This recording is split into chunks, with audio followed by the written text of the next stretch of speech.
tá voando geografia.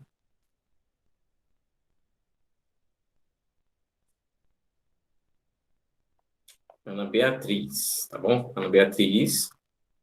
Ângelo Rian. Só colocar um ok aqui. Antônia Rutza Ellen. Guilherme. Antônio Cauã. Cecília. Larissa Pereira. Roger Salles. Gustavo. Yasmin. Isabelle Almeida. Isis Lara. Caroline Lima. Letícia Nascimento. A Larissa tá ali, ela não, né, não deu. Francisca Larissa. Larissa. Tem que colocar o nome. O nome não, ok. Isabelle Ferreira. Acho que eu pulei, foi gente aqui. Maria Clara. Isabelle Almeida. Também tá ali, não falou o nome. A Lívia. Acho que esse é mais rápido. Maria Clara. Maria Isabelle Ferreira. Roger Salles. Rian. Caroline Ribeiro. Caroline Ribeiro se encontra. Não. Marlon Emanuel, Milena Kelly e a Stephanie. Stephanie Vieira, tá aqui, Stephanie. Pronto. Veio junto, é? Mas, rapaz.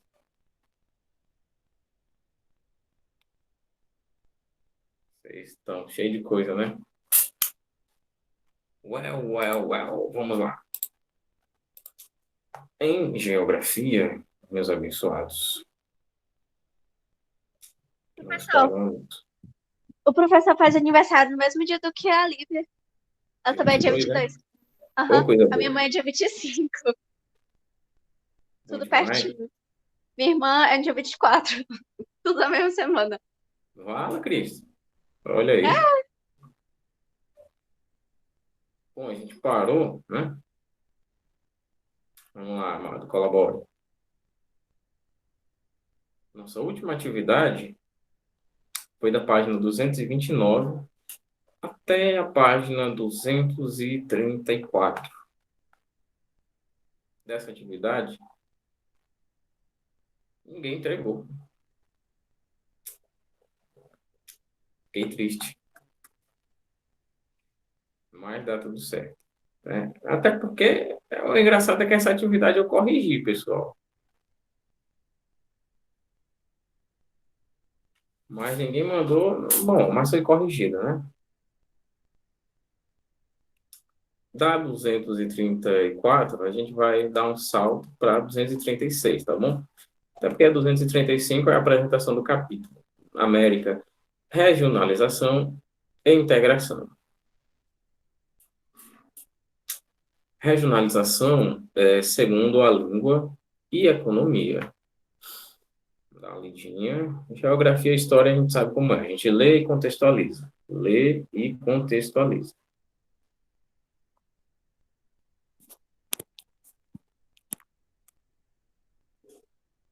No século XVI, a América começou a ser habitada por povos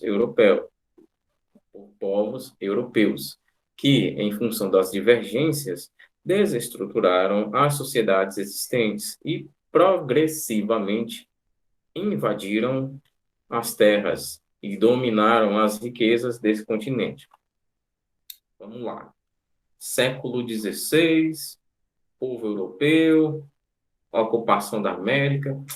Isso nos lembra, claro, o início da expansão marítima, que eu até tinha falado na aula passada, né?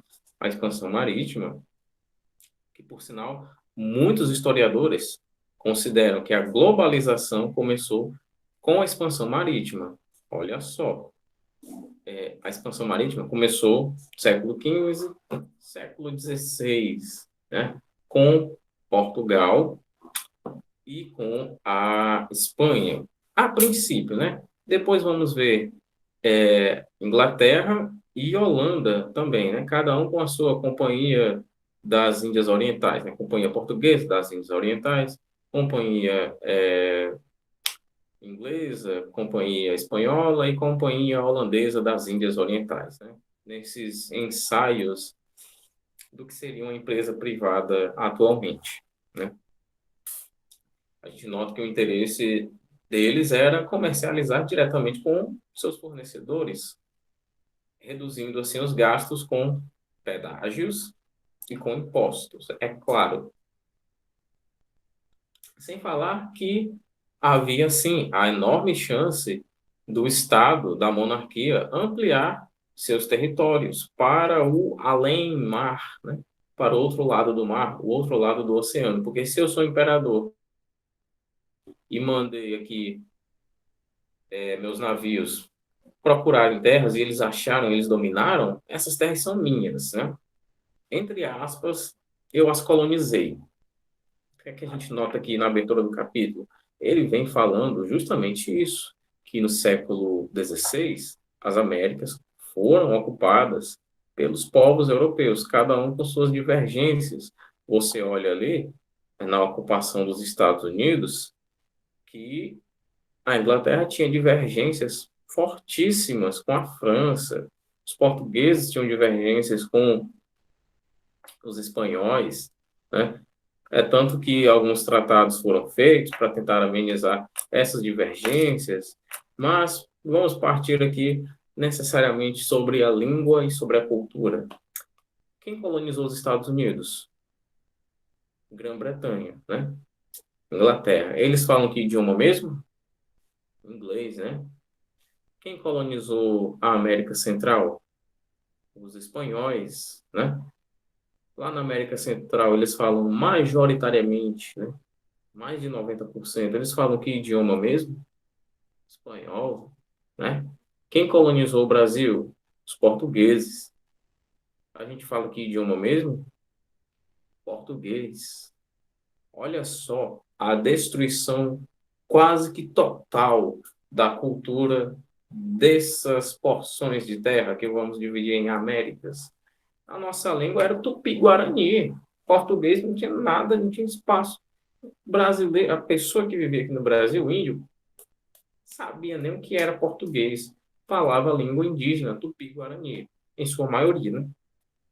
Claro que haviam outras variações linguísticas que a gente chama de dialetos, né? Haviam outros idiomas indígenas com suas variações, mas a nossa língua dominante nem de longe era o português, tá certo? Isso é um resultado de uma colonização. E a gente tem também a religião, né? O Deus, os deuses, aliás, cultuados aqui no Brasil eram outros, né? Eram outros. Foi a catequização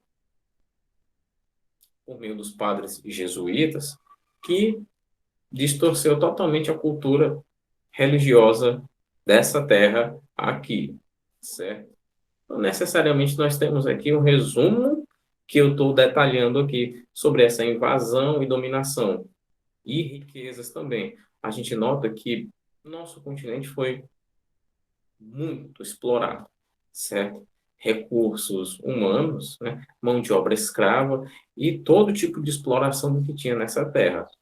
As caravanas portuguesas vieram atrás de pedras preciosas, de metais preciosos também, né? Porque naquela época de cunhagem de moedas, né, a gente deixou de lado o escambo. O que era o escambo? Era a troca de produtos, né? Você quer esse tubinho de tinta aqui, que é meu, e tu tem esse tubinho de álcool em gel. A gente troca aqui.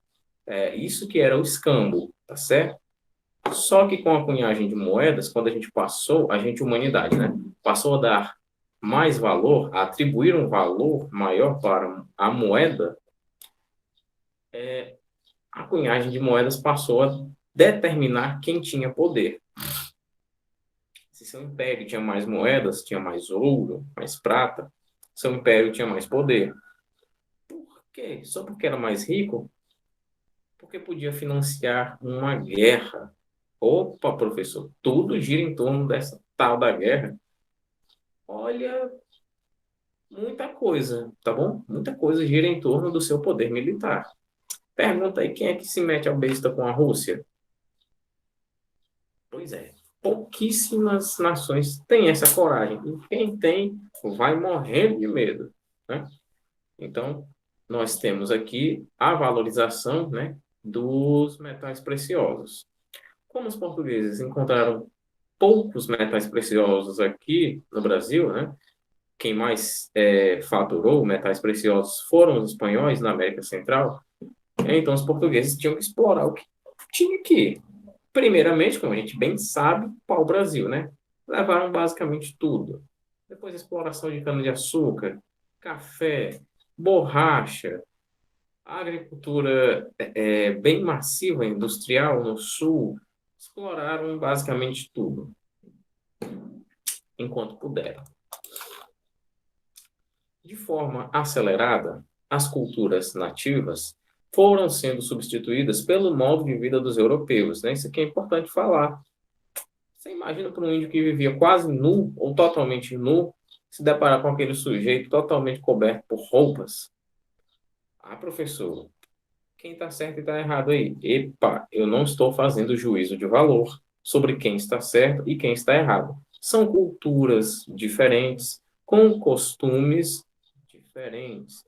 E vamos nos atentar para o seguinte, tá? Estamos falando de Brasil. O Brasil aqui, ó, perto da linha do Equador, por conta da curvatura da Terra, essa porção de terra aqui é no sol amuado, é no sol mais quente do quente que tem. Essa parte da Terra, próximo da linha do Equador, é a parte mais quente do planeta. E quanto mais se afasta da linha do Equador, mais frio vai ficando. É por isso que o Polo Norte e o Polo Sul é frio, são frios, aliás, tá bom? Então a gente tem aqui um pessoal que, tanto por não ter essa indústria têxtil, né, como por aqui ser uma área tropical, vivia mais à vontade e tá tudo bem, tá? O índio andar do jeito que ele andava ou andar do jeito que anda é a cultura dele, tá bom? É a cultura dele. É a cultura do japonês andar de meia e sandália na rua e tá tudo bem. É a cultura do inglês tomar um chazinho às 3 ou às 5 da tarde. Tá tudo bem. É a cultura das pessoas. A gente só respeita. Desde que não esteja ferindo os direitos humanos, nem o nosso direito individual, tá tudo bem, tá certo? Parte dos nativos foram convertidos à religião cristã por meio da catequização, como eu falei. Além disso, aprendeu a língua do colonizador. E, claro, não foi nada assim amigável. Vem aqui, vamos aprender português. É legal, é bacana, você vai gostar. Não, né? Vamos ser sinceros. Claro que foi um processo forçado. A gente sabe que os índios e os escravos trazidos da África, os negros, não podiam falar o seu idioma, não podiam chamar as pessoas pelo nome de batismo, né? Nome de nascença, vamos dizer assim. Tinha que chamar pelo nome que o colonizador dava. Você vinha com o nome africano, seja lá qual for, e o colonizador olhava, vamos dar o nome dele de Manuel. Não, meu nome não é Manuel, meu nome é, seja lá qual for o nome. Você vai se chamar Manuel. A cultura que vale aqui é a minha e não a sua. Tá vendo só? A destruição da cultura, você não tem nome, você não tem nação, você não tem idioma. É isso que você é. Percebam como as coisas realmente aconteceram, tá bom? Não foram processos nada amigáveis, muito menos processos humanos, para não entrar em muitos detalhes. E essa imposição serviu de base para uma das regionalizações da América, que hoje pode ser dividida em dois grupos distintos: os falantes das línguas neolatinas e os falantes do inglês. Baseados apenas nesse critério, poderíamos agrupar os países que possuem o idioma descendente do latim e do latim como formadores da América Latina, e os falantes do inglês fariam parte da América anglo-saxônica. Mas esse não é o único aspecto utilizado nessa forma de regionalização. Vejamos a seguir o que caracteriza os países que compõem a América Latina e a América Anglo-Saxônica. América Latina. O fator socioeconômico é muito importante nessa classificação. Por isso, embora a maior parte dos latino-americanos seja falante de línguas neolatinas, como espanhol e português, também vamos encontrar nessa delimitação nações que têm como idioma oficial, aliás, nações que têm o idioma inglês como idioma oficial, Jamaica, Granada e etc. E outras que têm o holandês como língua materna, como o Suriname, por exemplo. Dessa forma, os países que compõem a América Latina são Brasil, Guatemala, Belize, El Salvador, Bahamas, Cuba, Jamaica, Honduras, Costa Rica, Nicarágua, Haiti, República Dominicana, Panamá, Colômbia, Venezuela, Equador, Guiana, Suriname, Peru, Chile, Bolívia, Paraguai, Argentina, Uruguai, Granada, Santa Lúcia e Trinidad e Tobago, que é um país só. A América Anglo-Saxônica.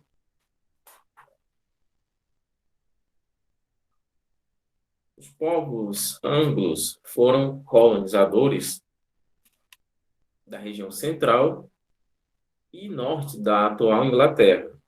E os saxões, povos habitantes da Saxônia, foram os colonizadores da região da antiga Alemanha, que entre os séculos V e VI da era cristã invadiram a Inglaterra. Daí o termo anglo-saxônico, né? A gente tem aí necessariamente o nascimento do inglês,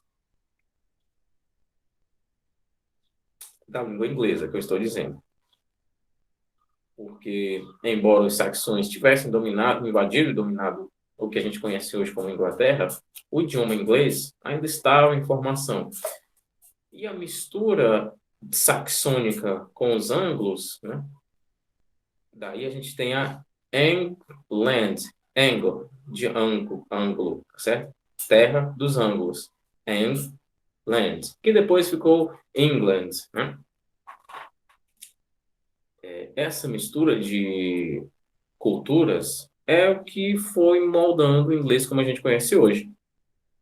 Não é à toa que muitas palavras do inglês são parecidas com palavras em alemão e tem algumas até extremamente iguais, né? Principalmente na pronúncia, como tiger, tigre em inglês, né? E tiger, tigre em alemão. Você só acrescenta um G, né? Tiger. É só uma pronúncia mais forte, né?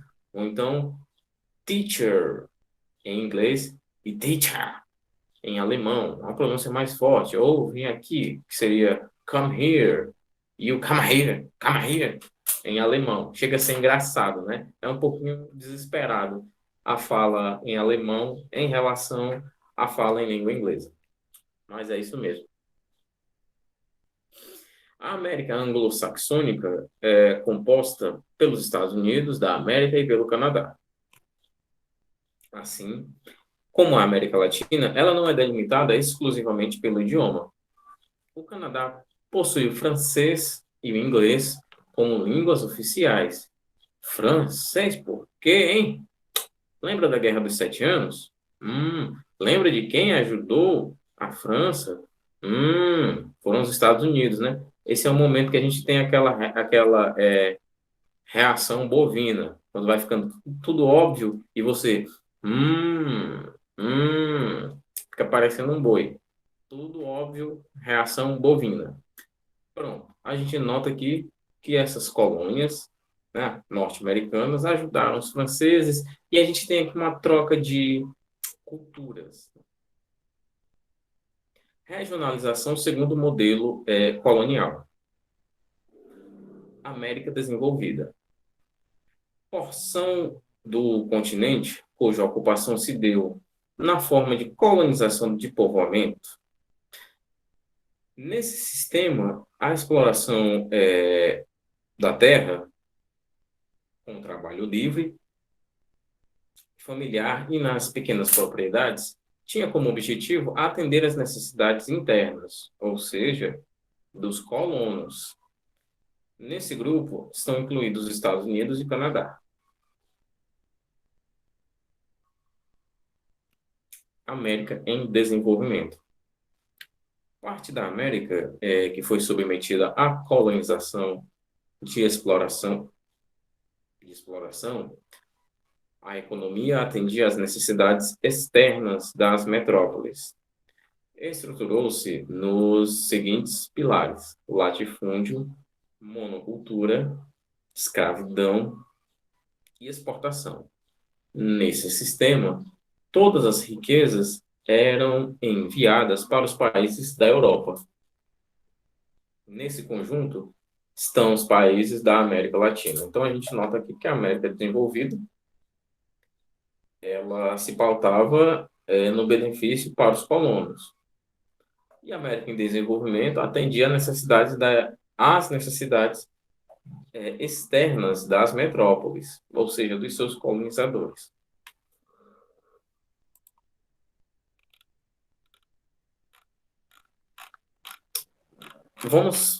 A gente pode pular, né? Porque necessariamente a gente vai ter aqui a divisão de América anglo-saxônica e América Latina.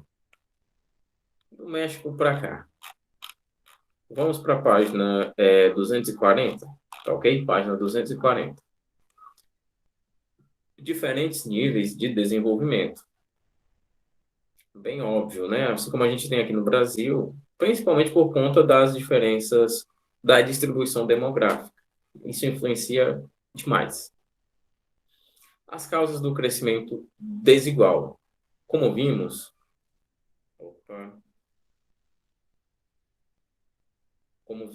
a dominação do continente americano impôs novas formas de organização sociopolítico-econômicas, de acordo com os interesses de colonizadores.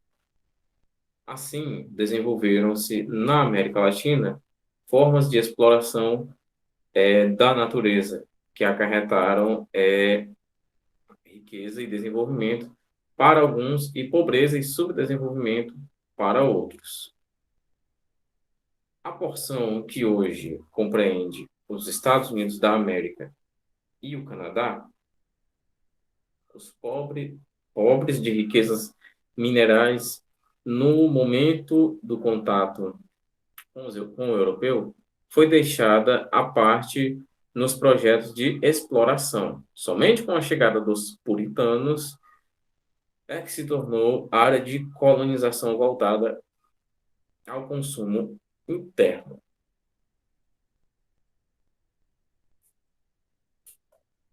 A implantação de uma colonização de povoamento fez com que as riquezas geradas circulassem internamente, promovendo desenvolvimento econômico e social.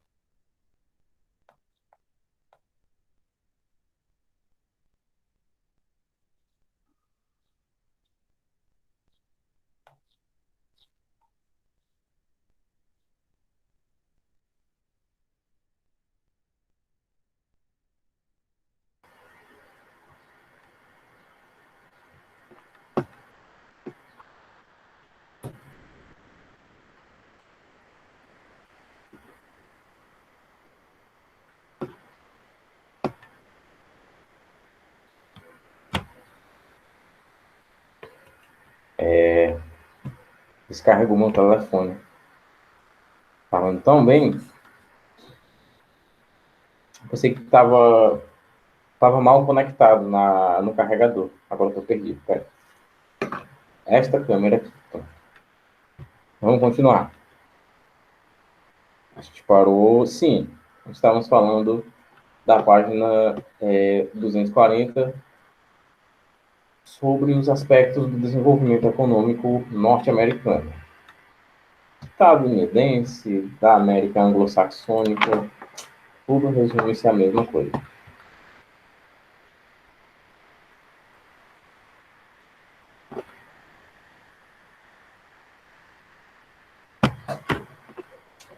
Já na América Latina, por conta das suas riquezas naturais, o tipo de colonização estabelecida foi a de exploração. Como eu expliquei para vocês, exploração que tivemos de pedras e metais preciosos foi mais lá na América Central.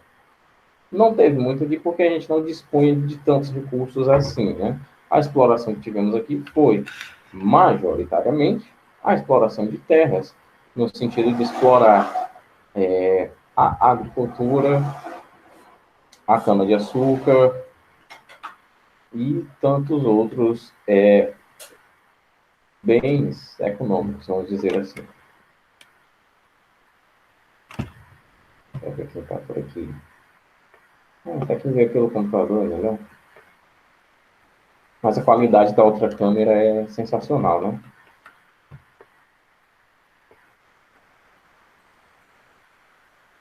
Parte dos nativos foi escravizada e suas terras foram submetidas a saques contínuos, instituindo o repasse permanente dos seus recursos às metrópoles europeias.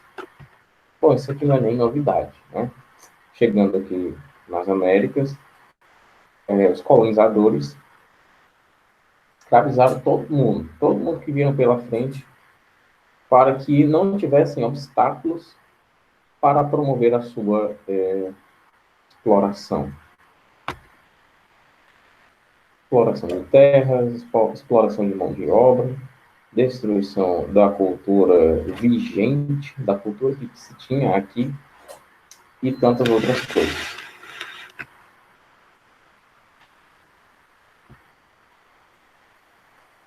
A América subdesenvolvida se especializou em produzir riqueza para exportação. Pouco ou quase nada sobrou para os povos dessa região, aliás, para que os povos dessa região pudessem promover um crescimento econômico próprio. A gente nota aqui que a economia dessa produção de riqueza se baseava na exportação, na economia externa. E pouquíssimo sobrava para o comércio interno, para a sua população, né? Como se o Brasil produzisse. Vamos pegar aqui um número hipotético, tá bom? Produzisse 50 mil toneladas de arroz por ano, claro que o número não é esse, tá? E só deixasse 5 toneladas de arroz para o país. A gente estaria como? Privilegiando a exportação, privilegiando a economia externa e ignorando as necessidades da população, né? Ou seja, as necessidades da economia interna. Nem mesmo a independência política das nações latino-americanas acarretou em uma independência financeira, pois as elites internas ligadas ao capital internacional mantiveram a velha estrutura política. Somente após a Segunda Guerra Mundial, alguns países como Brasil, México e Argentina iniciaram seu processo de atualização de sua economia, com um desenvolvimento industrial acelerado. Esse fato coloca essas nações em uma situação econômica mais confortável em relação aos demais países da América Latina. Né? Por que uma situação mais confortável? Porque uma situação de independência é sinal de melhoria para todo mundo. Porque se eu sou independente da Inglaterra, eu não estou devendo mais nada a eles. Eu posso comercializar com quem eu quiser da melhor maneira. Olha só, é claro que vai ter um crescimento. Esse crescimento, com certeza, vai ser bem acelerado. Só trazer o microfone para perto aqui de mim. Dessa forma, atualmente, podemos dividir os países da América em 3 grupos distintos: países desenvolvidos, países emergentes e países subdesenvolvidos, extrativistas e agropecuaristas. Explica aí, professor, porque está complicado. Países desenvolvidos, eu acredito que todo mundo aqui saiba, né? É um país que sua indústria farmacêutica, sua indústria bélica, né? Indústria de armas, sua indústria tecnológica, sua indústria informática, né? Estão bem desenvolvidas. São polos industriais desses setores, certo? Esse é um país considerado desenvolvido. Um país subdesenvolvido está na mesma linha, né? Só que alguns passos atrás. E os países extrativistas e agropecuaristas são aqueles, aliás, onde nós vamos notar que o setor primário da economia é o que mais emprega. Tá, mas qual é o setor primário da economia? Agropecuária e extrativismo, extração de minerais. Ah, peraí, quer dizer que o setor primário da economia, o número um, é a agropecuária e o extrativismo? Uhum, exatamente. Ah, então.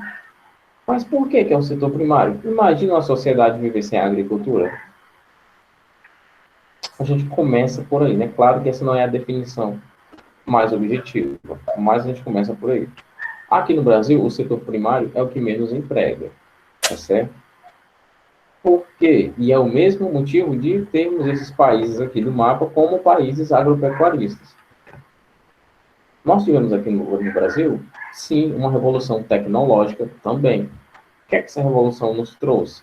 Trouxe uma mecanização da mão de obra agropecuária. Como eu falei para vocês, o que 100 homens faziam em uma hora de trabalho, uma máquina faz em alguns minutos. Então, você tem aqui muita gente no setor primário e quando chegou a mecanização, a industrialização, essas pessoas foram perdendo o emprego, né? E como chegou demais aqui no Brasil, o setor primário da economia hoje é o que menos emprega. Ao contrário desses países, nós notamos que lá não há uma evolução tecnológica industrial como tivemos aqui. Então, lá, ainda assim, são países agropecuaristas por conta disso. Até aqui, pessoal, até porque a gente falta só alguns minutos. Até aqui, tudo indo bem, tudo tranquilo, todo mundo pegando. Tá complicado não, né? Dava até pra gente fazer uma prova surpresa agora, né, sobre esse assunto. Assim, 5 questões, o que é que vocês acham? Tá todo mundo sabendo, né? Já falei prova, todo mundo se calou. É brincadeira, pessoal. Não vai ter prova, não. Relaxa, tá bom? Hoje não.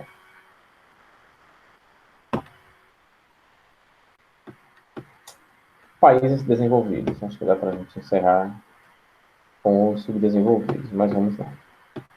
Canadá e Estados Unidos destacam-se do ponto de vista econômico e social e apresentam elevados produto interno bruto e índice de desenvolvimento humano, bem como o desenvolvimento de tecnologias modernas e sofisticadas. Países emergentes, também denominados países em desenvolvimento. México, Argentina e Brasil foram as primeiras nações da América Latina a apresentar crescimento econômico industrial acelerado. Tem como característica principal o desenvolvimento industrial tardio e dependente, pois ocorreu após algo de países ricos cuja tecnologia dependiam. Hoje, apresentam um relativo dinamismo no aspecto industrial, intensa exportação e sucessivos aumentos nos índices sociais em relação aos outros países. Países subdesenvolvidos. Conjunto bastante amplo e diversificado, constituído apenas por nações latino-americanas de economia primária. Há, no entanto, certa especialização produtiva, o que torna, aliás, necessária uma subdivisão. economia baseada no extrativismo mineral e economia direcionada para a agropecuária. Também vamos ver economia voltada para atividades turísticas e financeiras.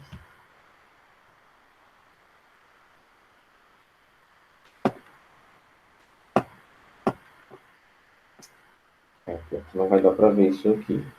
A gente vai encerrar certo, até países subdesenvolvidos. Eu acho que é o suficiente.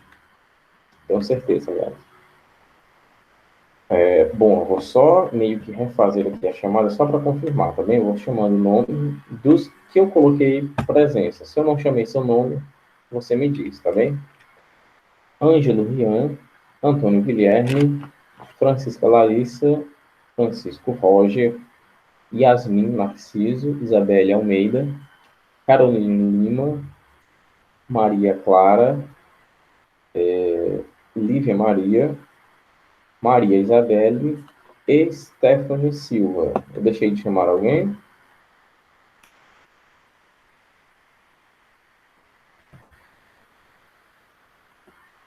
Deixa eu ver. Coloquei. Bom, acho que eu não deixei de chamar ninguém, não. Bom, pessoal, então é isso. Vamos ficando por aqui, tá bem? A gente se vê amanhã. A gente não se vê amanhã. Quarta-feira a gente se vê. Aula de geografia, tá bom? Um abraço em todo mundo e até a próxima.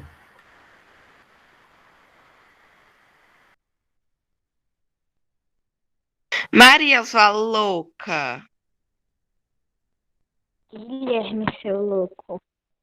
Maria, tu não vai acreditar na bomba que eu acabei de descobrir. O que foi?